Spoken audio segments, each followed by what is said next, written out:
Good morning दोस्तों, Gayatri college के online platform पर एक बार फिर से आप सभी का हार्दिक स्वागत है। आज के क्लास में हम कोशी इंटीग्रल फॉर्मूला के ऊपर प्रॉब्लम्स को आगे बढ़ाते हुए बात करेंगे कि और किस प्रकार की प्रॉब्लम्स बन सकती है और उसके ऊपर अपन डिस्कस करते हैं। देखिए, एक क्वेश्चन लिखा हुआ है।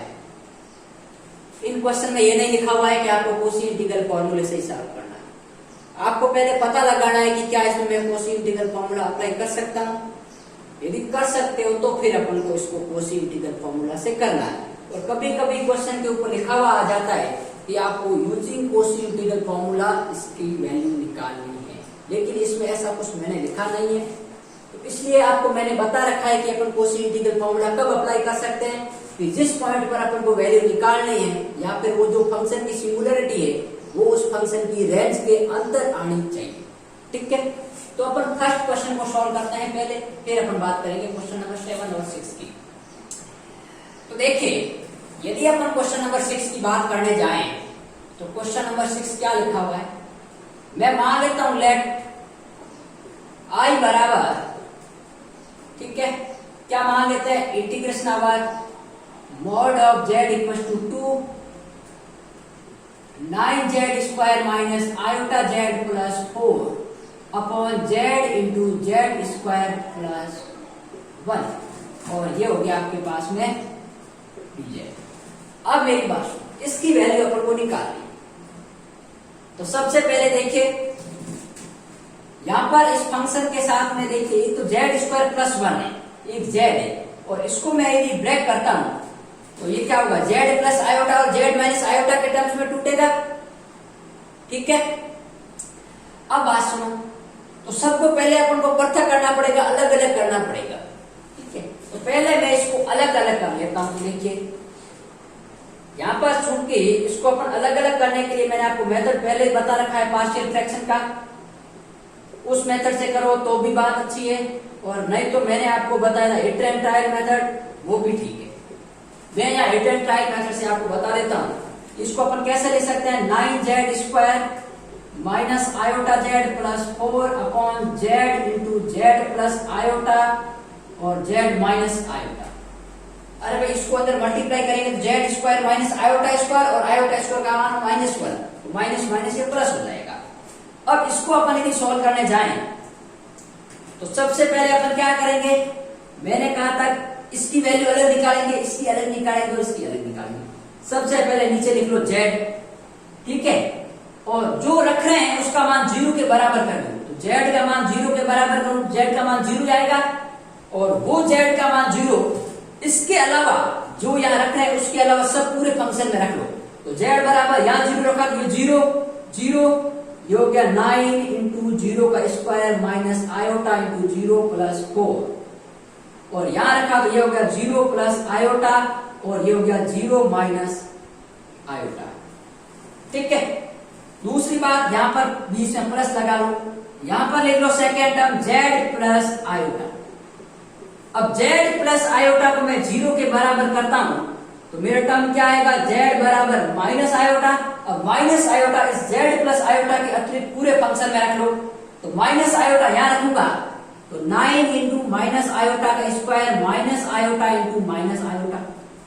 ठीक है, और प्लस का 4, और यहां रखूंगा जेड की जगह माइनस आयोटा, तो ये माइनस आयोटा, और ये हो जाएगा माइनस का आयोटा माइनस का आयोटा। ठीक बात।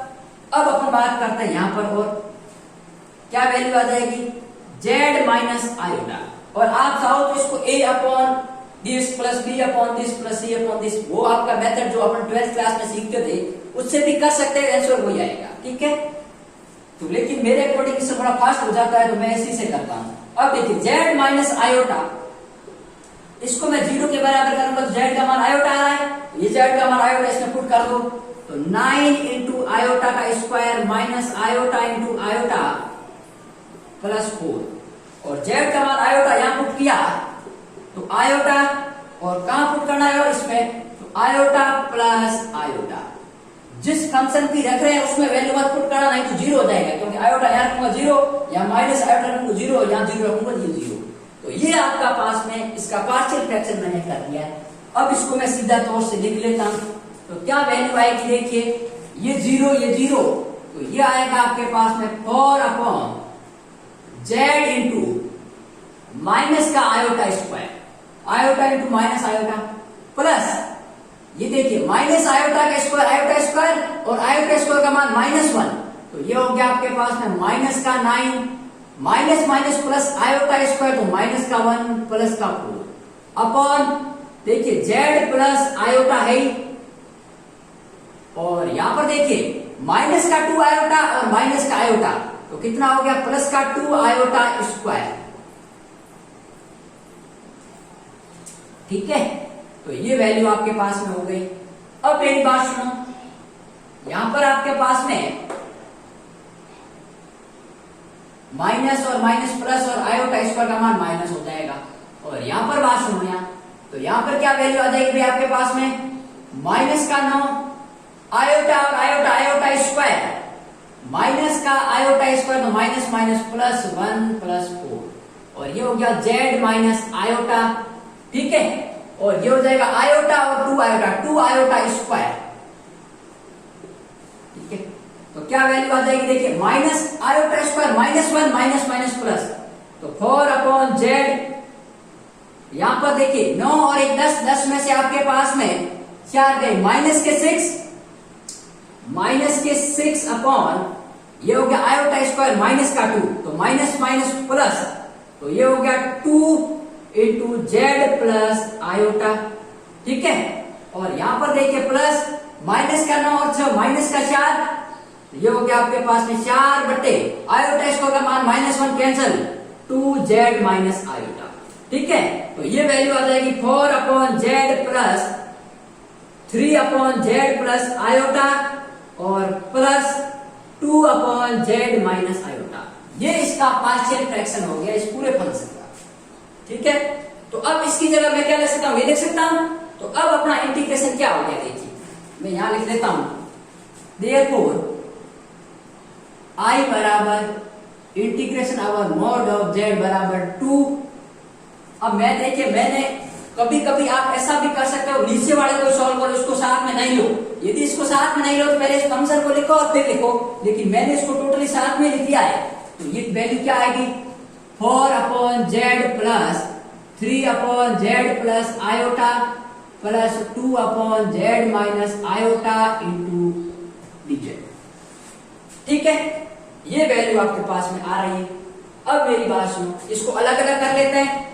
तो ये आपके पास हो गया integration our mod of z बराबर 2 4 upon z into D Z plus integration our mod of z बराबर 2, यहां पर आप 3 हो सकता है बाहर ले लीजिए, यहां पर भी 4 बाहर ले सकते हैं, 1 upon z plus iota into D Z, और ये हो गया 2 times integration our mod of z बराबर 2, और ये हो गया 1 upon z minus iota into D Z. अब देखिए अपना 3 इंटीग्रेशन हो गया I1 I2 और I3। ठीक है, अब यहां पर g ऑफ जेड क्या है 1 अपॉन जेड, यहां 1 upon z plus iota 1 upon z minus iota, और f ऑफ जेड का मान 1 है यहां पर। ठीक है, तो अब मेरी बात सुनिए, यहां पर अपन इसको करने से पहले क्या वैल्यू आ जाएगी देखिए I बराबर 2 पाई आयोटा इंटू देखिए f ऑफ a होता है, f ऑफ जेड का मान 1 ही है, तो ये 1 प्लस 3 इंटू 2 पाई आयोटा प्लस 2 इंटू 2 पाई आयोटा, तो कितना हो गया भाई 3 दूनी 6, 2 दूनी 4, 10 और आपके पास में 4 दूनी 8, तो ये हो गया आपके पास में 4, तो ये हो गया आपके पास में I का मान 18 पाई आयोटा। अब कैसे आया वो अपन यहां समझते हैं। पहले मैं इस इंटीग्रेशन को यदि सॉल्व कराऊं तो चूंकि integration over mod of z बराबर 2 4 यहां मैंने बाहर ले लिया, 1 अपॉन जेड माइनस 0 और डी जेड लिख सकता हूं। तो इसका मान क्या होता है भाई आपके पास में 2 पाई आयोटा इंटू एफ ऑफ 0। अब एफ ऑफ जेड क्या है यहाँ पर 1 है, तो एफ ऑफ जेड बराबर 1 है, तो इसमें वैल्यू रखेंगे, इसकी वैल्यू आपके पास में 2 पाई आयोटा आएगी, और आगे 4 है तो इसको साथ में 4 का मल्टीप्लाई, तो ये वैल्यू आ गई आपके पास में 8 पाई आयोटा। ठीक है, और इसका आप लिख लेना यहाँ पर singularity of g of z, z बराबर 0 है, which lies inside circle mod of z बराबर 2, क्योंकि ये सर्कल 2 रेडियस का है, तो ये आप लैंग्वेज आप लिख लेना। ठीक है, अब यहां पर मेरी बात सुनिए, चूंकि 3 integration over mod of z बराबर 2 1 अपॉन जेड प्लस आयोटा और डी जेड, तो इसका मान क्या होगा आपके पास में 3 into 2 pi iota F of minus iota. ठीक है, लेकिन एफ ऑफ तो 1 ही मान है, तो इसका मान आ जाएगा 6 पाई आयोटा, इसकी कोई वैल्यू नहीं रहेगी। इसी प्रकार आपके पास इसकी निकालेंगे तो वो आपके पास में 2 इंटू 2 पाई आयोटा ही रहेगी। ठीक बात, तो ये तो था सवाल। अब कभी कभी स्टूडेंट क्या करते हैं कि नीचे वाले फंक्शन को लेते हैं ओनली फॉर या इसको पार्शियल फ्रैक्शन में, तो उस केस में ये ऊपर वाली वैल्यू यहाँ इसके ऊपर रहेगी, यहाँ पर भी रहेगी, यहाँ पर भी रहेगी और यहाँ पर भी रहेगी, तीनों इंटीग्रेशन में रहेगी। और फिर अपन को क्या करना है, यहाँ एफ ऑफ ए तो आता है, एफ ऑफ 0, तो मैं 0 इसमें पुट करूंगा एफ ऑफ जेड में, तो यहाँ पर 0 तो पुट किया तभी ये वैल्यू आई है, फिर यहाँ माइनस आयोटा पुट किया, यहाँ आयोटा पुट किया है, तो वही वैल्यू आएगी। आप चाहो तो उस तरीके से भी कर सकते हो जिसमें ये आप ऊपर वाली वैल्यू साथ में नहीं लो, तो उस केस में एफ ऑफ जेड का मान 1 नहीं होगा, एफ ऑफ जेड का मान ये होगा, जिसमें आपको एफ ऑफ ए की वैल्यू तीनों में निकालनी पड़ेगी, जो कि ऊपर वाली वैल्यू आएगी, ध्यान रखना। ठीक है, तो कोई दिक्कत नहीं, आपको इस प्रोसीजर से करो या इसको अलग लेके करो। ठीक है, अब इसको आप नोट डाउन कर लीजिए। अब अपन बात करते हैं नेक्स्ट क्वेश्चन, क्वेश्चन नंबर 7 की।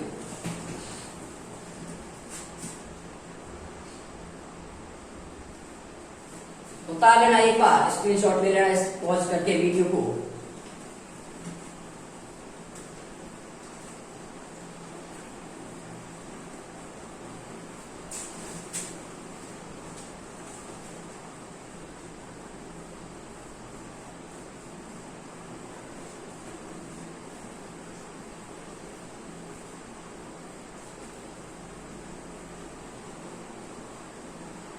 ठीक है, अब अपन इस क्वेश्चन को सॉल्व आउट करते हैं, क्वेश्चन नंबर 7 को।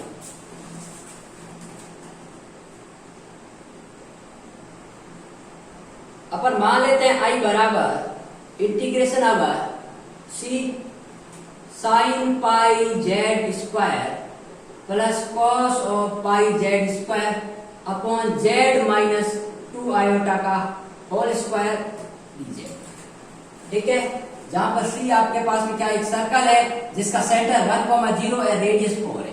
अब देखिए, पहले स्थिति में सर्कल को बनाने जाऊं, सर्कल किस प्रकार बनेगा भाई, इधर देखो, ये कोऑर्डिनेट एक्सिस है, अब ये यहाँ पर क्या है 1 है और आयोटा का मान 0 है, तो यहाँ पर इस पे आएगा जी, तो इसको सेंटर मानना है, ये 1,0 को सेंटर मानते हुए 4 रेडियस का, तो 1 2 3 और 4, ये 4 रेडियस का यहाँ पर सर्कल बनेगा। तो इस तरफ तो 1 ये हो गया, 2 3 4, तो ऐसा कुछ सर्कल यहां पर बनेगा। ठीक है,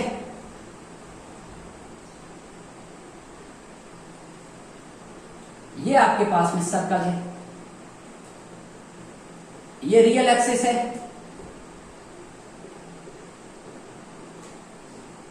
ये आपके पास में इमेजिनरी एक्सिस है। ठीक है, अब मेरी बात सुनो, ये 0,0 है,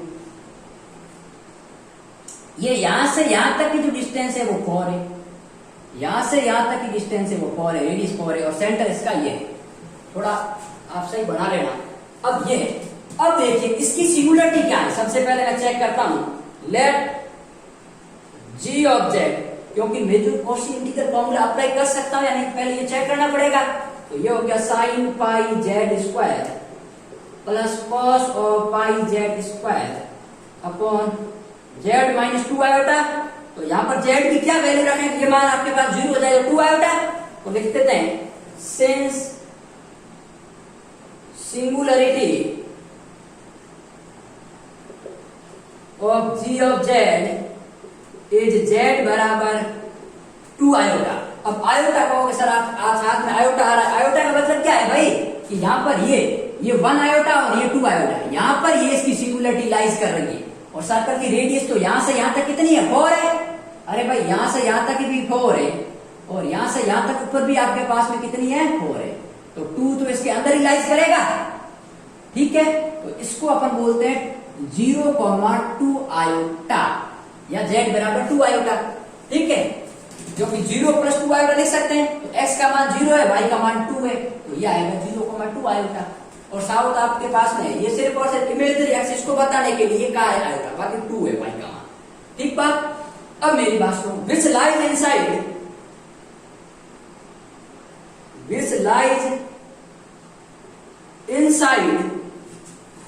the circle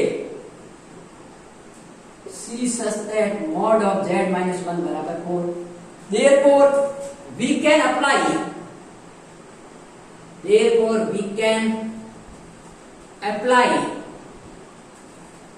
Cauchy integral formula, CI formula. इसका मतलब है Cauchy इंटीग्रल फॉर्मूला। ठीक है, तो अब देखिए यहाँ पावर 2 है तो इसका एक डेरिवेटिव लगाएंगे। तो देखिए by derivative of Cauchy integral formula,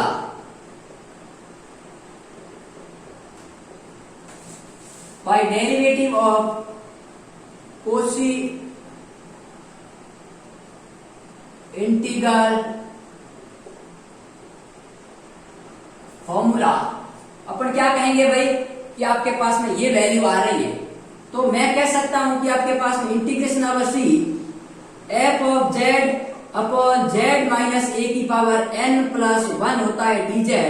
इसका मान होता है 2 पाई iota upon n factorial into nth derivative at that point.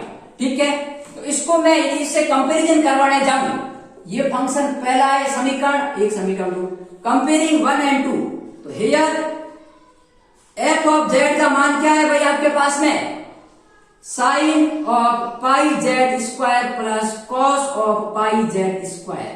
ठीक है, और n का मान कितना है भाई 1, क्योंकि जब n प्लस 1 होता है तो यहां पर इसका n मान आता है, यहां पर 2 है तो 1 प्लस 1 कहेंगे। ठीक है, और a का मान z माइनस a, तो a का मान कितना है 2 आयोटा है।